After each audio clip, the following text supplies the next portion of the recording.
Vraiment, je vous invite, pendant que nous sommes sur le plateau, venez visiter le village que j'ai créé. C'est un modèle au Cameroun, unique en Afrique. Ça n'existe nulle part.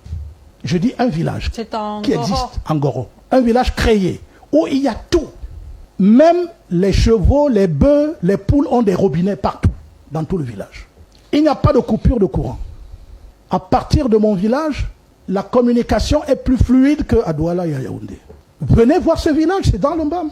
Et donc, quand je parle, nous avons, et c'est ça qui m'amène aujourd'hui, par exemple, à créer un parti politique. Parce que j'arrive pas à comprendre comment quelque chose d'aussi simple, qui est basé tout simplement sur la transformation de l'homme. Parce que si je n'avais pas quitté Douala où je suis né, parce que c'est ma ville, je suis content d'être encore à Douala, si je n'avais pas quitté Douala pour aller au village opérer une révolution, ça a d'abord commencé par la révolution de la mentalité. Ensuite, je suis entré au village dans l'Ombam. J'ai dit avec mes mains, la machette et la houe, sans engin. J'ai créé un village que les gens quittent de partout, de plusieurs continents pour venir visiter. Ils sont émerveillés. Pourquoi on ne peut pas le faire? Je n'ai pas eu besoin du maire pour faire ça. Je n'ai pas eu besoin d'un ministre. Et ça, on peut le faire.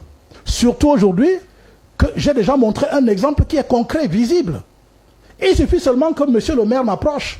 Il n'y a aucun maire qui s'intéresse à venir voir ce village. Aucun. Je n'ai jamais reçu un maire. On va vous dire qu'ils n'ont pas l'argent pour arriver chez vous. Alors, c'est pas possible. Ils voient des reportages, bon, sans les nommer, dans les médias.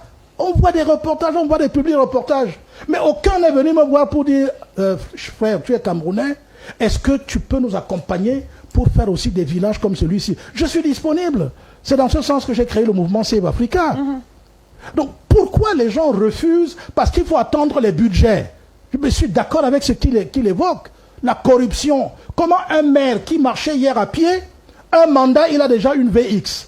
Il a fait comment pour faire ça? Des immeubles. Il a des immeubles. Comment il a fait pour avoir tout ça?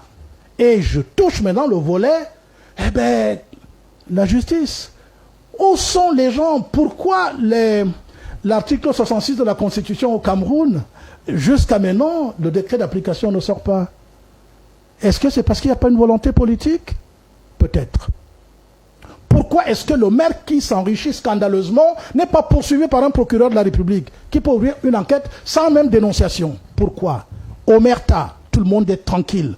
La mentalité n'a pas changé. On est dans le système de corruption qui nous est venu de l'extérieur, avec certes notre responsabilité, mais nous devons tout faire pour que cela puisse changer. Et pour que ça change, vous allez conclure. Il faut que nous partions à partir du système éducatif. C'est là-bas que l'enfant doit apprendre à ne pas jeter un papier sur la piste, en route. C'est là-bas qu'il faut lui enseigner ça. C'est à l'école primaire, dès l'école primaire, qu'il doit apprendre que je ne dois pas dégrader la route lorsque je suis en train de passer, par exemple, avec mon vélo, ma voiture ou ma bicyclette. Je dois respecter parce que c'est une route commune. C'est tout le monde qui l'utilise. Donc, pendant qu'on est en train de régler le problème actuel qui peut se régler avec une vraie lutte contre la corruption et donc contre l'enrichissement scandaleux, on peut le faire maintenant. Parce qu'on demande qu'est-ce qu'on fait maintenant? On se met à lutter réellement et pendant ce temps, on transforme la jeunesse pour qu'elle soit autre chose demain, de manière à ce que puisse apparaître donc un nouveau Cameroun et une nouvelle Afrique.